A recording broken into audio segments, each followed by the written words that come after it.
오늘은 실제 수술 받았던 분의 사진을 좀 비교해서 이분이 이제 어떻게 달라졌고 어떤 걸 수술 후에 얻으셨는지에 대해서 얘기해드리는 시간을 갖도록 하겠습니다. 환자분은 20대 여성분으로서 일단 환자분이 원하시는 거는 눈에 있어서 좀 흐릿한 느낌이 난다.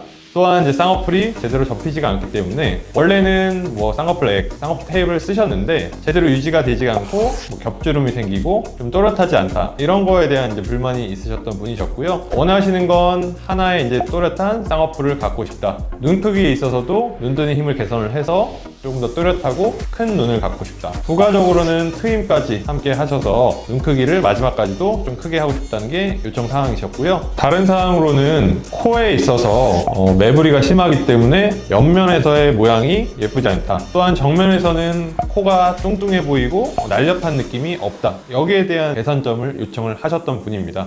또 부가적으로 환자분이 이제 얼굴형에 있어서 좀 뼈가 도드라지고 울퉁불퉁한 느낌이 나셨기 때문에 좀 더 볼륨감 있는 얼굴, 매끈한 여성적인 얼굴 라인을 원하셔서 지방 이식도 추가적으로 계획을 하였고요. 턱 아래쪽으로는 조금 이제 두툼한 느낌이 있으시다 그래서 이중턱 흡입술을 시행을 예정하였습니다. 다음으로는 환자분 사진을 보면서 설명을 좀 드릴 텐데요. 환자분 이제 일단 눈을 보게 되면 전반적으로 좀 흐릿한 느낌이 나실 거고요. 눈동자가 좀 많이 가려진 느낌. 또한 이제 쌍꺼풀이라고 할 수 없게 겹주름들이 생긴 거를 볼 수가 있을 텐데요. 이 겹주름이 생기고 쌍꺼풀이 잘 생기지 않는 이유는 피부가 두꺼워서도 그럴 수 있겠지만 제일 중요한 이유는 눈 뜨는 힘이 약해서 눈 뜨는 힘이 강해야 눈이 떠지면서 쌍꺼풀이 이제 접혀 들어가는 원리일 텐데 환자분은 눈 뜨는 힘이 약하고 오히려 이제 이마에서 눈썹을 들어버리기 때문에 쌍꺼풀이 이렇게 생기다만 겹주름으로 표현이 되어 있습니다.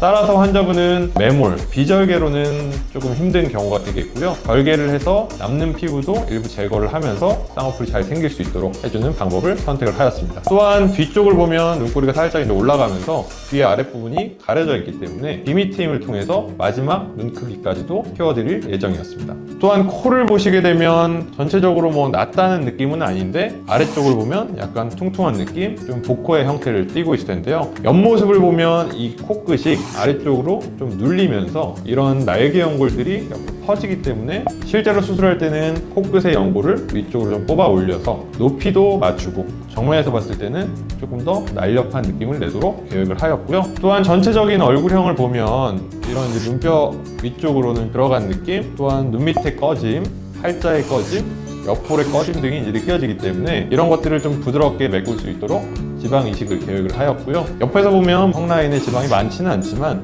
조금 더 갸름한 형태를 원하셨기 때문에 턱 밑 아래쪽으로는 약간의 흡입을 계획을 하였던 환자분입니다. 자, 다음은 수술 후 직후 사진이죠. 수술 후 다음날 사진이 될 텐데 실제로 붓기가 이제 상당히 제일 많이 올라오는 날이 될 텐데요. 이분은 뭐 특히 조금 여러 가지를 하셨기 때문에 붓기가 더 많다고 생각을 하시면 될 것 같고요. 이 사진을 이제 보여드린 이유는 각각에 붙어있는 뭐 테이프라든지 고목이라든지 이유가 있어서 이제 붙어있는 거라서 일단은 뭐 눈 수술을 하셨기 때문에 눈 주변으로 피딱지도 많고 뭐 붓기도 많을 거고요. 특히 이제 뒷미트임 수술을 하시면 위쪽으로 이제 실밥이 있기 때문에 이 위쪽 실밥은 눈 안구랑 닿을 일이 없지만 위쪽의 실밥은 안구랑 닿고 쓸리게 됩니다. 일종의 물집 같은 거죠. 흰자가 좀 부풀어 오르는 걸 볼 수가 있고요. 이거는 당연히 이제 쓸리게 되는 실밥이 제거가 되면 곧바로 이제 가라앉기 때문에 특별히 이제 환자분들이 걱정할 필요가 없습니다. 또한 이제 코를 보게 되면은 이제 이렇게 테이프도 붙어 있고 부목이 붙어 있게 되는데 병원마다 이 부목의 종류는 굉장히 여러 가지가 있는데 지금 이제 붙어 있는 부목은 열에 반응을 해서 뜨거운 물에 넣어놓으면 흐물흐물해졌다가 이렇게 찰흙을 빚듯이 환자분 코 위에 놓고 제가 이제 모양을 잡아드리고 식히게 되면 딱딱하게 굳는 형태의 부목이라고 생각을 하시면 될 것 같고요. 일단 굳어버리면 움직이지 않기 때문에 일주일에서 열흘 정도 이렇게 부목을 유지하고 외부 충격으로부터 방지도 하고 움직임도 없게 고정을 하는 역할이라고 생각하시면 될 것 같습니다. 또한 이 환자분을 보면 이렇게 얼굴 형태를 감싸는 이제 밴드를 볼 수가 있겠는데요. 이 밴드는 환자분이 이제 턱 밑으로 흡입을 하였기 때문에 흡입한 자리에 붓기도 방지하고 밀착하는 역할도 되겠고 뭐 출혈도 또 방지할 수가 있겠죠. 흡입하는 경우에는 이렇게 페이스 밴드라고 그러는데 얼굴 밴드를 하게 됩니다. 또한 환자분이 한 가지 더 한 수술이 지방 이식이 될 텐데요. 지방 이식이라는 건 말 그대로 지방을 다른 곳에서 이식을 해줘야 되기 때문에 이식하는 구멍이 필요하겠죠.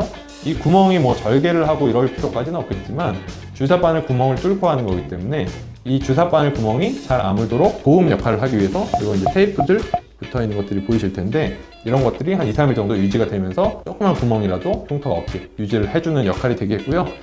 댓글에 이제 지방 이식을 할 때 특히 뭐 다른 부위보다도 이마 지방 이식을 할 때 어느 부위를 통해서 지방 이식을 하게 되냐 이런 이제 질문을 하는 걸 한번 이제 보게 돼서 설명을 드리자면 저 같은 경우에는 이렇게 이제 눈썹 쪽을 통해서 위쪽으로 보통 지방 이식을 하게 됩니다. 길이가 모자라서 이런 위쪽에 필요할 경우에는 이런 헤어라인 가까이에 이제 구멍을 뚫고 이식을 하는 경우도 많은데 이런 위쪽을 통해서만 아래로 하게 되면 가끔 가다가는 이 눈썹이 딱딱한 이제 보호대 역할을 하게 되는데 여기를 지나쳐 버리는 경우도 가끔 발생이 됩니다. 그렇게 되면 이제 지방이 눈 쪽까지도 흘러내리게 되기 때문에 이러면은 사실 상당히 이제 과정이 좀 골치 아파지고 좀 눈두덩이가 퉁퉁한 느낌이 날 수가 있기 때문에 꼭 안전을 위해서 눈썹 방향에서 위쪽으로 하는 걸 저는 이제 선호를 하게 되겠고요.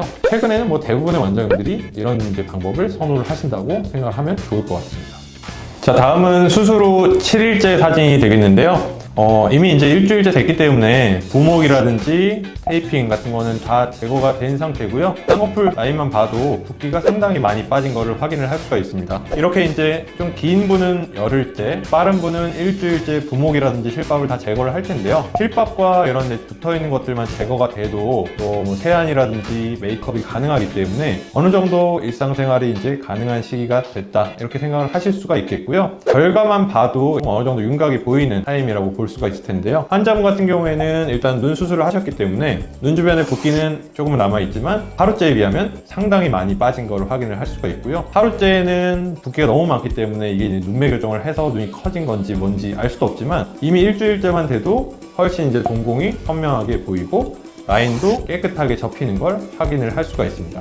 다만 뭐 절개로 하셨기 때문에 이런 붓기가 싹 빠져서 원하는 결과가 나올 때까지는 2, 3개월이 소요가 되겠지만 어느 정도 이제 덜 예민하신 분이라면 메이크업 하시고 웬만한 약속 잡고 일상적인 생활을 할 수 있는 시기를 확인을 할 수가 있습니다. 코 같은 경우에는 붓기 빠지는 게 사실 더 빠른데요. 매부리 제거나 이런 게 들어갔기 때문에 이런 누르스름한 멍은 주변에 퍼져 있을 수가 있습니다.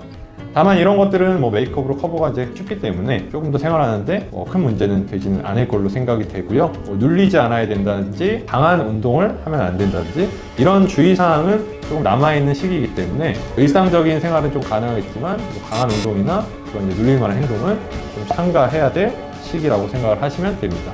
다른 점에서 보시면 지방 이식을 했기 때문에 원래 있던 이제 뼈의 굴곡이라든지 눈 밑 팔자의 꺼짐 이런 부분들은 해결이 이미 된 걸 확인을 할 수가 있고요. 다만 약간의 붓기가 남아있기 때문에 조금 어색한 느낌 정도는 남아있는 시기라고 생각을 하시면 될 것 같습니다. 다음은 수술하고 한 6개월 정도 지났을 때 사진이 되겠고요. 일단은 눈 쪽에서 이런 이제 쌍꺼풀이 선명하게 안 생기는 점, 눈 뜨는 힘이 약해서 눈동자가 졸려 보이고 눈썹을 치켜뜨는 점 이런 것들을 개선을 했기 때문에 수술 사진을 보시면 눈이 훨씬 더 또렷하게 보이고 라인도 뭐 당연히 좀 더 화려하게 꽉 잡힌 걸 볼 수가 있겠고요. 이런 눈썹 치켜뜨는 게 없기 때문에 이런 뭔가 이제 흐릿한 느낌이 좀 더 또렷하게 바뀐 걸 확인을 할 수가 있습니다. 또한 이제 약간 비스듬한 사진을 일부러 보여드린 건데요. 애초에 있던 이제 매부리 라인이 조금 더 반듯한 라인으로 변해 있는 걸 확인을 할 수가 있고요. 전체적인 윤곽이 이런 이마뼈의 굴곡이라든지 눈밑 꺼짐, 팔자 꺼짐이 수술 후에는 조금 더 부드럽게 변한 걸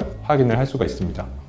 자, 오늘은 20대 여성분의 별개 눈매 교정술, 비미트임, 코 수술, 지방 이식, 지방 흡입술에 대해서 얘기를 드렸는데요. 환자분이 조금 멀리 사시는 분이라서 자세히는 설명을 못 드렸지만 실제로 이제 수술 후 결과를 보시면 눈이라든지 코 라인이 굉장히 또렷해지고 날렵해진 걸 확인을 할 수가 있고요.